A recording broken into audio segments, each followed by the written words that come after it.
Sud Radio, on décrypte le monde.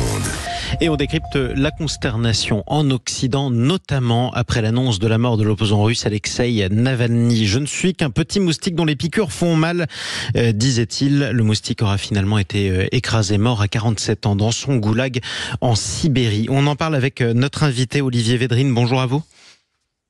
Oui, bonjour. Soyez le bienvenu sur Sud Radio. Vous êtes politologue, rédacteur en chef du journal d'opposition russe Russian Monitor. Alexeï Navalny, dont la mort a été annoncée hier par les services pénitentiaires russes de manière laconique. Concrètement, est-ce que vous considérez qu'il a été assassiné par le Kremlin pour votre part ?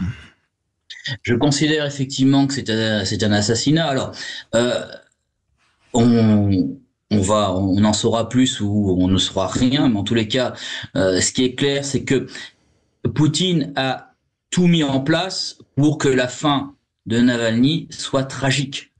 Il l'a mis effectivement, vous l'avez dit, dans un goulag, dans une prison à l'extrême nord de la Russie. Il a préparé la fin tragique de Navalny. Et en préparant cette fin tragique, en orchestrant la mort de Navalny, oui, Poutine est coupable. Oui, c'est Poutine qui a assassiné. Bien sûr, c'est pas lui directement qui a porté le coup, mais il a mis les conditions pour que la fin de Navalny soit celle qu'on connaît. Alors, des conditions de détention manifestement particulièrement dures. Il fait entre moins 20 et moins 30 degrés à l'extérieur de ce camp pénitentiaire en ce moment même. On peut rappeler aussi que la santé de l'homme s'était dégradée il y a 3 ans après une tentative d'empoisonnement. Concrètement, quel était son état de santé ? Écoutez, c'était un homme très fatigué. C'était un homme qui quand même avait cet espoir et il a donné à son peuple, si vous voulez, un exemple de combat jusqu'au bout. Il était en prison, mais je dirais il était le plus libre de beaucoup de Russes. C'est le peuple russe qui est en prison et je dirais que c'était lui qui était le plus libre. Libre de ses idées, libre de ses engagements, libre de critiquer le pouvoir. C'était le paradoxe de Navalny, le prisonnier le plus libre de Russie. Libre par la pensée, par ses idées, par son action.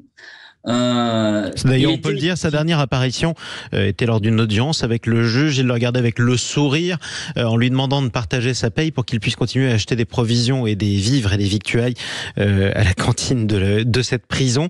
C'était l'humour de Navalny. C'est ce qui faisait peur aussi à Poutine. C'est que outre le fait qu'il dénonçait la corruption, arrivait à mobiliser des millions de gens, il avait aussi cet humour qui était dérangeant pour Poutine. Donc, si vous voulez, il avait aussi ce qu'on appellerait des punchlines contre le pouvoir, et ça, c'était insupportable. Et un humour typiquement russe d'ailleurs, parce que c'est une vieille tradition. Il faut bien le rappeler. Parlons des réactions. La colère et l'indignation d'Emmanuel Macron, qui en a fait part hier, qui saluait la mémoire d'Alexeï Navalny. Ça, c'est pour la France. Poutine devra rendre des comptes. C'est ce qu'a dit Joe Biden, le président américain. Et malgré tout, vous disiez qu'il arrivait à mobiliser des millions de gens. Une fois, il a tenté de se présenter à l'élection présidentielle. Il était crédité, d'après les sondages, de 5%. Question un peu dérangeante. Était-il plus populaire en Occident qu'en Russie, où finalement les médias sont complètement verrouillés ? Vous savez, il y a eu les dernières grandes manifestations en Russie, c'était 2011, les manifestations de l'hiver 2011-2012. Ouais, il y a 13 ans. Et là, Poutine n'en voulait plus. Et là, Navalny avait joué un rôle important. Il n'en voulait plus. À l'époque, il y avait aussi Nemtsov. Bon, on connaît aussi la fin tragique de Nemtsov. Donc ça, il n'en voulait plus. Parce que là, Navalny faisait partie des gens qui arrivaient à mobiliser du monde. Et vous savez, donc cette opposition russe, elle a été condamnée à l'exil. Nemtsov a été tué, et les autres ont été obligés de partir. Et il reste encore Navalny qui était en prison, mais effectivement, il avait quand même effectivement une reconnaissance en Occident qui était importante. Mais alors, je dirais pas qu'elle était supérieure à celle en Russie, mais en Russie, on a tout fait, je dirais, du côté du pouvoir pour étouffer l'image de Navalny. Et Navalny, il utilisait une chaîne YouTube. D'ailleurs, je vous rappelle le testament qu'il avait un peu fait sur sa chaîne YouTube, dans lequel il a dit « Si on me tue, c'est que le pouvoir est faible ». Et je pense que c'est ce qu'il faut retenir de l'assassinat, de Navalny, c'est que le pouvoir est faible pour assassiner un homme dans une prison. Il faut en avoir peur, en tout cas. Merci à vous, Olivier Védrine, politologue et rédacteur en chef du journal d'opposition russe, le Russian Monitor. Il est 8h25 sur Sud Radio. L'autre aspect de ce drame, c'est la suite de la guerre en Ukraine. On en parle avec Patrick Martin-Jeunier qui nous rejoint, professeur à Sciences Po, spécialiste de l'Europe. Bonjour à vous, Patrick Martin-Jeunier.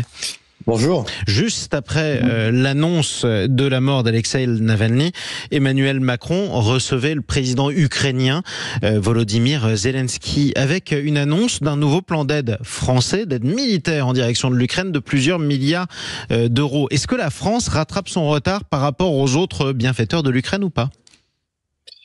Il est vrai que la France était un peu en retard en termes d'armement, aussi dans le discours vis-à-vis de Vladimir Poutine. Et on voit que depuis quelques semaines, le président de la République a un discours extrêmement dur qu'il n'avait jamais eu. Un discours très très dur, effectivement, qu'il dit qu'il faut absolument aider l'Ukraine militairement, même si la France n'est pas forcément le pays qui aide le plus. Je rappellerai qu'en Europe, l'Allemagne a fourni 17 milliards d'euros depuis 2 ans. Donc, mais la France est dans une nouvelle étape en disant qu'il faut fournir des armements, des missiles, des avions, et surtout avec ce pacte de sécurité qui a été signé hier à l'Élysée, la France manifestement s'inscrit désormais dans la durée pour l'aide militaire à l'Ukraine. Alors concrètement, ce matériel militaire, ce sera quoi ? Ça vient de nos stocks ou alors c'est quelque chose qu'on va produire ? Un peu les deux. Les généraux vous diront qu'il n'y a plus de stock, par exemple, en France. En tout cas, oui, il y a des stocks. Il faut fournir des armements, il faut des chars, il faut des avions qui sont disponibles. On a parlé des avions Mirage 2000, pourquoi pas, hormis les F-16 américains. Oui, la France a encore des disponibilités. Le problème, et le président de la République l'a dit, c'est qu'il faut réarmer et notamment faire que l'industrie de l'armement produise encore plus. Je rappellerai que la France n'est pas en économie de guerre, c'est-à-dire que nous n'avons pas mis tous les moyens pour produire encore des armements. Il faut fournir des missiles, il faut fournir des avions, et tout cela, ça s'inscrit dans la durée. En tout cas, il faut mettre à contribution les industries. La France a déjà fourni entre 3 et 4 milliards d'euros d'armement. Il faut aller plus, il faut produire, donc ce sera surtout une mise à contribution des industries pour continuer à fournir dans la durée. Et dernière question, et en quelques mots, si vous le voulez bien, Patrick Martin-Jeunier. Tout le monde est suspendu malgré tout à la poursuite de l'aide américaine qui est bloquée pour l'instant. Imaginons que les États-Unis cessent d'aider l'Ukraine. Est-ce que la France et l'Allemagne pourraient continuer à tenir à bout de bras l'Ukraine ou ce serait complètement illusoire ? Non, je crois que ce ne sera pas possible sans l'aide américaine. Vous vous rendez compte que le Congrès des États-Unis a bloqué 60 milliards d'euros pour l'Ukraine. Ouais. Donc, bien évidemment... C'est 20 fois plus que ce que Emmanuel Macron a annoncé hier.